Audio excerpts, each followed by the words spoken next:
This British 19-year-old has recently been sentenced to life in prison, and what he did was just heartbreaking. Oliver Pugh, aged 19, from Solihull, ordered a taxi in the early hours of the 29th of November 2022 from a bar in Birmingham city centre.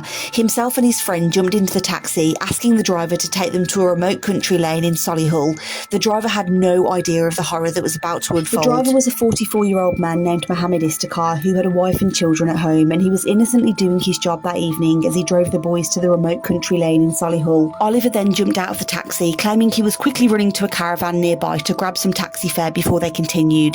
Oliver Pugh was gone for a few moments before returning to the taxi with a knife in hand. With no motive or connection to the innocent taxi driver, he plunged the knife into Mr. Istakar's chest. It's believed that Oliver Pugh's friend told him to leave it, but Oliver Pugh would not stop. Pugh then got into the driver's seat and an injured Mr. Istakar ran off.